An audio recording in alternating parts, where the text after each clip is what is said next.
J'irai au ciel chez moi, oh oui, et je chante roi béni, c'est la route vers la rive. Dis-moi chaque jour d'amour et remplis-moi chaque jour d'amour. Oh oui, quand je marche avec la colombe, laisse-moi marcher toujours avec chant et sourire. Remplis-moi chaque jour d'amour. Acclamons très fort le Seigneur Jésus-Christ. Acclamons le roi des rois.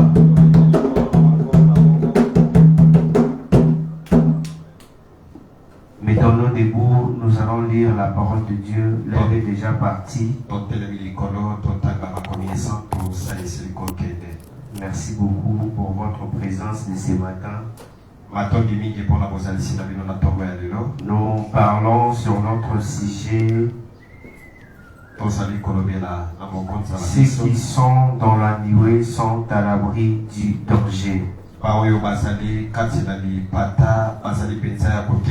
Si vous regardez là-bas, les médias peuvent vous afficher, vous allez les voir, que nous l'avons tiré. Ceux qui sont dans la nuée, ceux-là sont à l'abri du danger. Nous prenons avec moi 1 Corinthiens chapitre 10, verset 1er. Je commence là, je lis au nom du Seigneur Jésus-Christ. Amen. 1 Corinthiens chapitre 10. Frères, je ne veux pas que vous ignorez ce que nos pères ont tous été sous la nuée.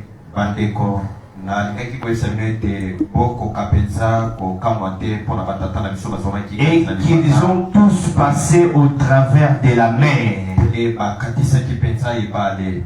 Que Dieu bénisse la lecture de sa parole. Nous courons derrière le temps rapidement. La Bible nous dit que ceux qui étaient dans la nuée, Paul est en train d'affermir les frères. Il est en train d'affermir l'église pour vous montrer que ceux qui sont dans la nuée sont à l'abri du danger. Vous pouvez vous mettre.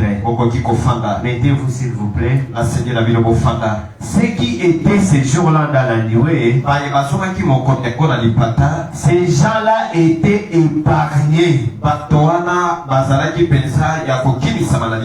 que lorsqu'il y avait un problème qui était la mer,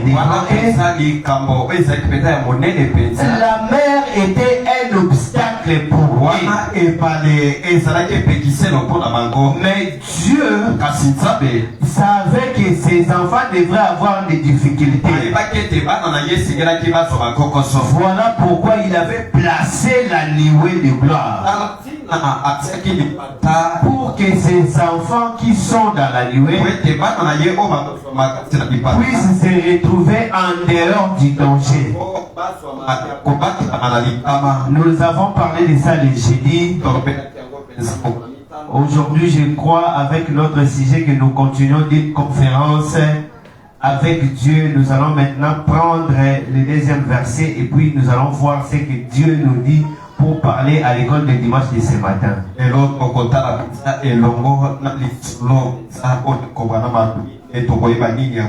Je prends le verset 2.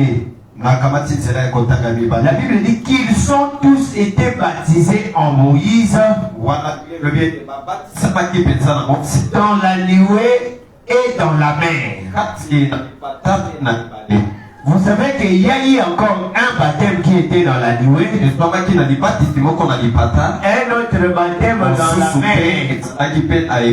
Parce qu'ils ne pouvaient peut pas avoir seulement le baptême seul sans qu'il y ait la nuée. Amen, Église. Amen. C'est ça l'importance d'avoir le message en nous.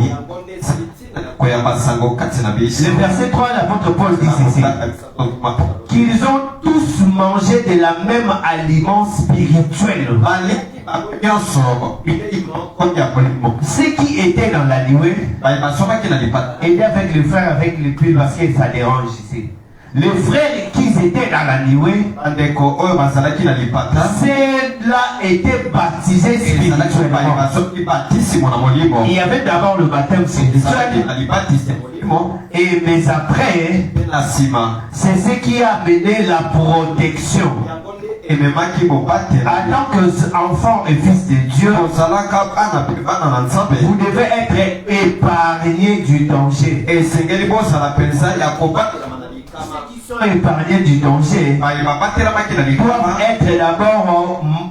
d'abord manger de la même nourriture, et c'est cette nourriture spirituelle là qui est la nourriture spirituelle au temps convenable, la nourriture de la parole fait péché.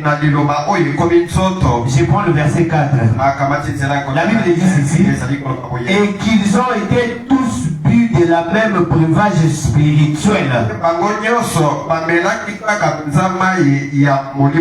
C'est quoi le breuvage spirituel? L'apôtre Paul nous dit le breuvage spirituel, c'est les gens qui boivent à un rocher spirituel. Et là, ont une source spirituelle. Les enfants, réveillez celui qui dort à côté de vous. Soyez attentivement. Ils buvaient de la même nourriture. Il buvait à un rocher spirituel. Là, je vois qu'il y a toujours le spirituel qui marche. Le spirituel qui marche. Le spirituel qui danse. Le cadence du spirituel, c'est ce qui amène la profondeur de la parole. Amen, Église. Amen. Voilà pourquoi nous voyons Christ autour du soir. Le frère Joseph, venez s'il vous plaît. La Bible dit ici, car il buvait à un rocher spirituel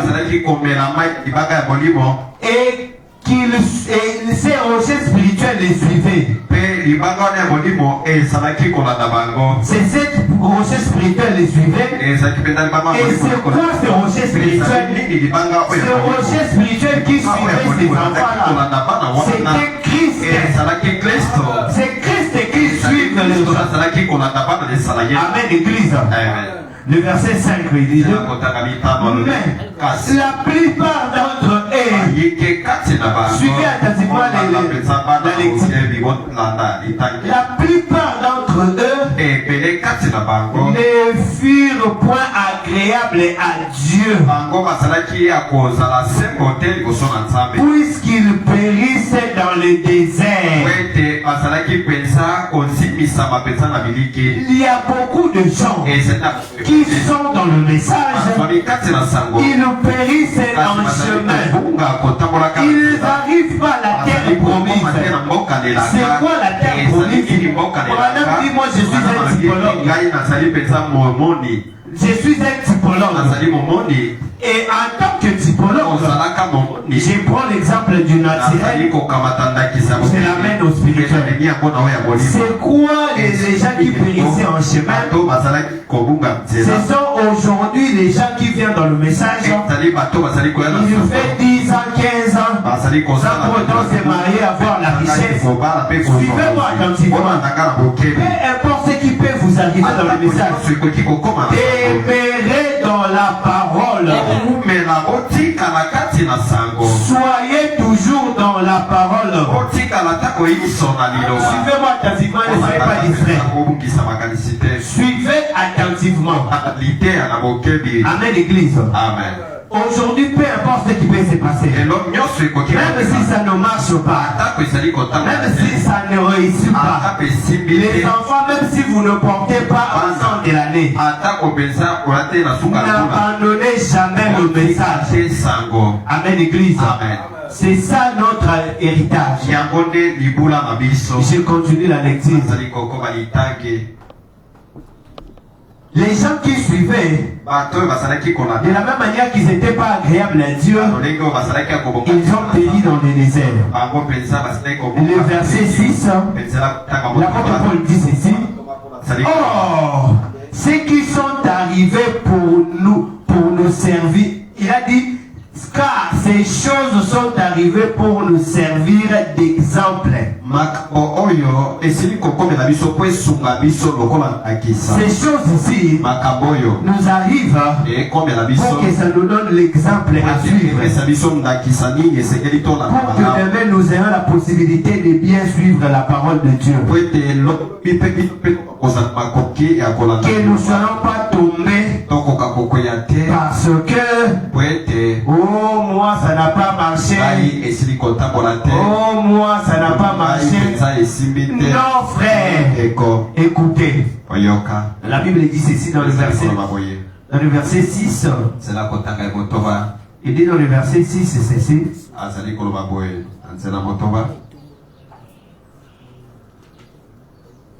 il dit dans le verset 6, ces choses ici nous sont arrivées pour nous servir d'exemple, afin que nous ayons pas de mauvais désirs comme ils les en ont eu. Et là-bas dans le désert, soyez attentifs ici, et là-bas dans le désert, ils ont être des idolâtres. Amen, Église. Amen. Est-ce que vous me suivez attentivement? Il dit ne vous livrez pas à l'idolâtre. Ne soyez pas des idolâtres. Comme quelques-uns étaient, selon ce qui était écrit, le peuple assis pour manger et pour boire, et après, puis il se réveille et il se divertit. Les frères, vous êtes distraits.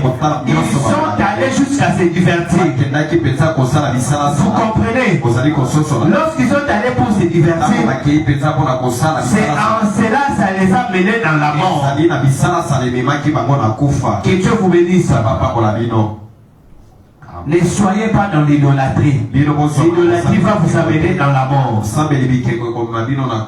Je prends le verset 8. Ne nous livrons pas à l'impudicité, comme quelques-uns s'y livrèrent, de sorte qu'il tomba 23 000 dans un seul jour.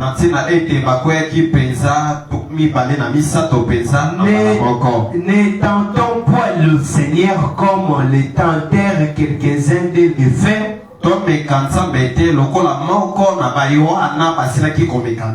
et qui périssaient par le serpent. Que Dieu vous bénisse. Frère Branham dit ceci, il dit ces gens qui partent pour tenter le Seigneur. Tenter le Seigneur c'est quoi? C'est lorsque vous venez, on vous montre la parole, et mais après vous ne l'acceptez pas. C'est en cela que vous arrivez à tenter le Seigneur Jésus-Christ. Ne tentez pas Dieu le Seigneur qui est là prêt pour vous servir. Amen, Église. Amen. Je ne peux pas toujours aller seulement dans la parole de la Bible. J'aime un prédicateur qui me dit, c'est la manne ancienne. Nous avons la manne nouvelle qui est le message de l'air. Amen, Église. Est-ce que vous me suivez à ton merci. Je prends le frère Branham rapidement. Il ne faut pas venir au Dieu de la chair pour venir prêcher l'évangile sans pour autant rencontrer Dieu. Amen, Église. Amen. faut d'abord premièrement rencontrer Dieu sur ces sables sacrés. Là où il n'y a aucun homme ne peut lui retirer la chose. Lorsque vous rencontrez Dieu, il dit que là où aucun homme ne peut retirer la chose, le diable ne peut pas marcher sur ces sables sacrés. Vous y êtes là lorsque la chose est arrivée. Et il peut nous balancer une écriture, je ne trouve pas ça ici. Pourquoi un berger de 1964, un paragraphe 184 rapidement pendant que nous continuons à lecture ici. Donc nous attendons l'écriture que nous êtes en train de balancer. Je prends le frère Branham rapidement ici. La réconciliation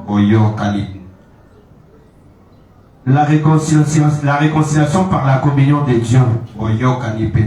Paragraphe 41. Remarquez. Ensuite, ces 100 virgules. Les 100 étaient appliqués sur la porte. Alors, tout femme, garçon et fille, ici il n'y a pas de catégorie. Même vous les enfants, vous devez être dans la lignée de gloire. Si vous n'êtes pas à l'abri du danger, lorsque le diable viendra, ces jours-là en Égypte, l'affaire était seulement d'appliquer le sang. Frère Branham dit, il ne s'agissait pas d'un homme ou d'une femme. Les enfants allaient dire, oh non, c'est seulement papa. Moi en tant qu'enfant, ça ne me concerne pas. Frère Branham dit ceci. Ni homme, ni femme, ou fille, ou fils, est épargné à cela. Amen, l'église. Personne n'est épargné à cela. Parce que la parole de Dieu, dans le royaume de Dieu, il n'y a pas des enfants, il n'y a pas des adultes. Tous nous sommes égaux. Vous n'allez pas me dire que moi je suis ancien. J'aime le révérend Nako. Il m'a toujours dit, m'appeler révérend, ce sont des titres honorifiques. C'est là dans le royaume de Dieu, n'a pas de fait. M'appeler pasteur, ce sont seulement des titres honorifiques. Si vous avez besoin de l'écriture, il viendra vous les lire. Amen, l'église. Lui, il viendra vous les lire. La Bible dit, le frère Branham dit, tout homme ou femme, garçon et fils, avant même d'entrer dans la communion au sein de l'assemblée, devrait premièrement venir être aspergé et là emprunté par l'expression d'eau de séparation et il s'avançait par la reconnaissance par le sang qu'un innocent était mort avant lui et l'avant précédé pour frayer une voie. Alors il acceptait ses sangs et venait sous la protection de celui-ci. Oh là là, quel tableau! Venir sous la protection du sang. Du sang versé. Frère, je vous rassure, lorsque vous vous trouvez là, vous ne discutez plus avec les gens pour aller leur dire qu'ils devraient être membres de votre église où ils seront vos frères. Aussi sûr que je tiens sur cet extrait de moi, j'emprunte le parole de frère Branham. Nous n'allons pas engager des discussions contre cela ou contre la guérison divine. Amen, l'église. Amen. Que Dieu vous bénisse. L'écriture est là. Vous allez prendre le paragraphe 184.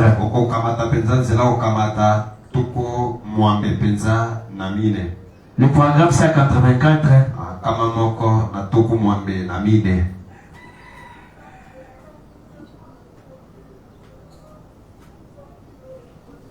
Le paragraphe 184. C'est la kontanga kama moko na tuku mwambe na mine. 184. Kama moko na tuku mwambe. Le frère Madame dit ici. Attendez, je vais vérifier.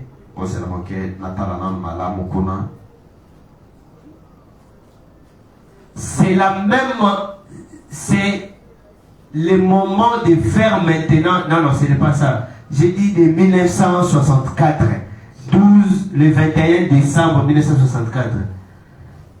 Pourquoi un berger? Je continue la lecture ici. C'est important de les lire.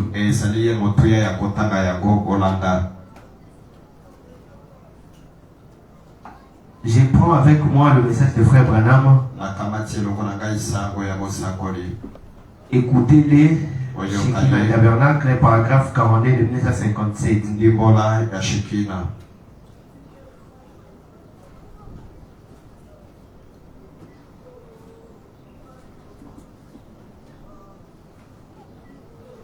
Écoutez-les. Permettez, nous cherchons l'écriture rapidement. L'écriture est là. Le frère Madame dit ceci.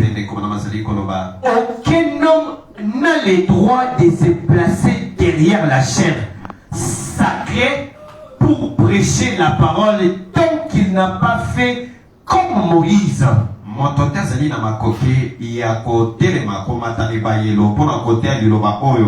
Si vous n'êtes pas appelé de la même manière que Moïse, votre place n'est pas dans la chair. Amen, Église.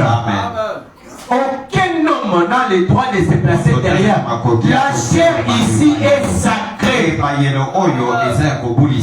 Amen, Église. N'a le droit de se n'a le droit de prêcher au Dieu de la chair sacrée. Donc il n'a pas fait comme Moïse.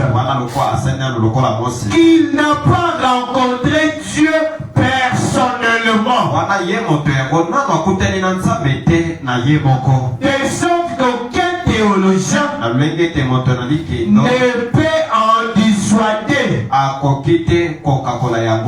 Par ses explications, Moïse avait été là.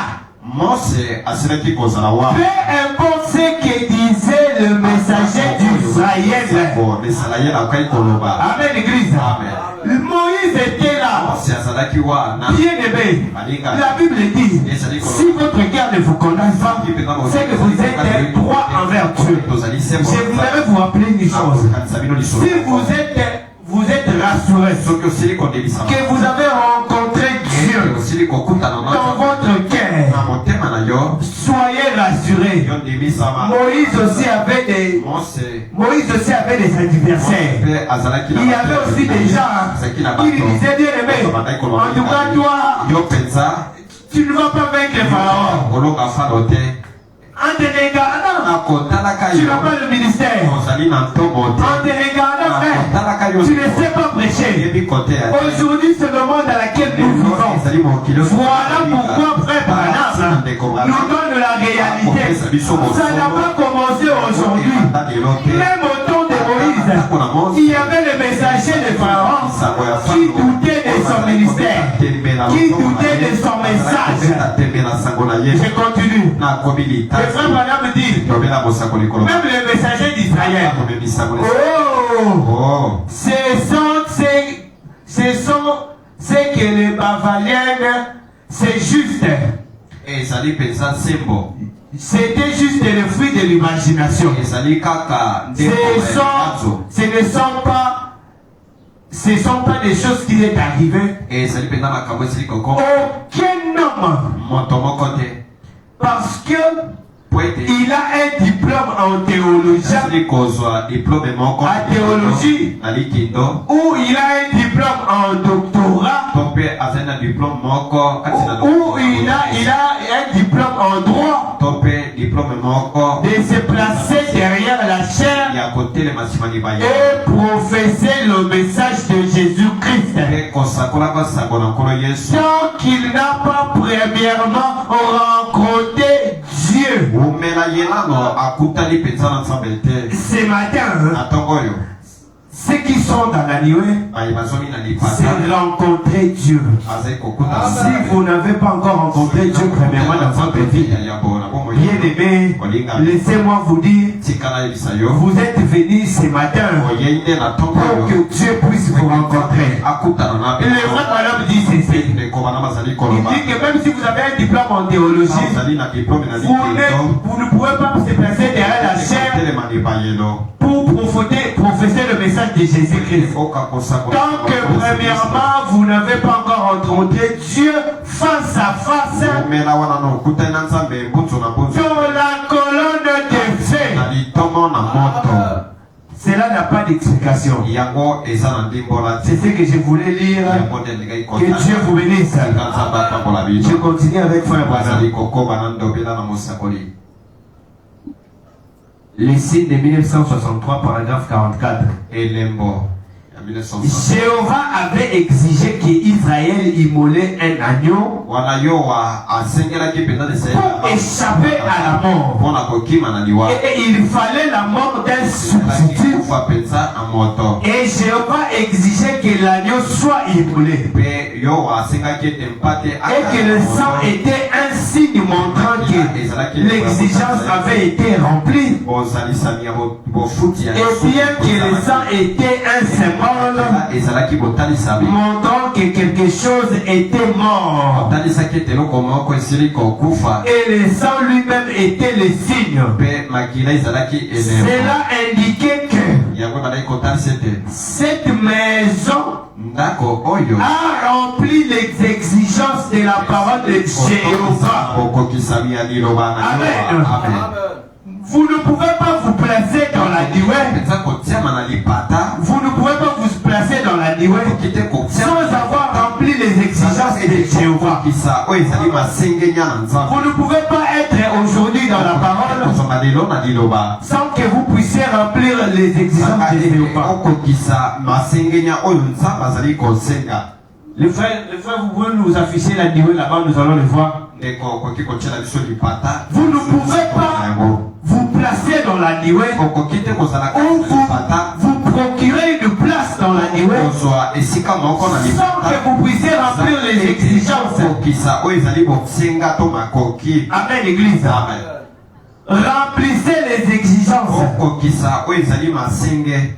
Que Dieu vous bénisse. Amen. Par conséquent, elle était sous la protection.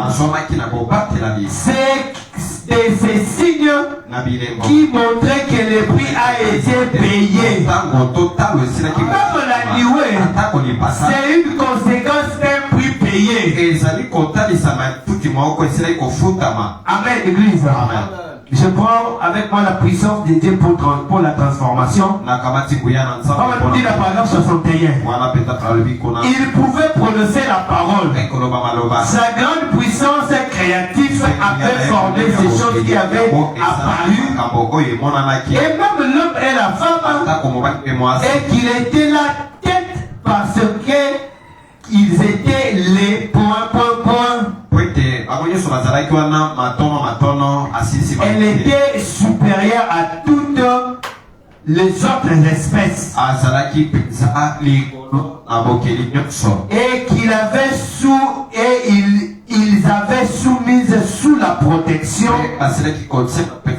de la même chose sous laquelle il avait mis les arbres et les animaux, car briser cette parole, il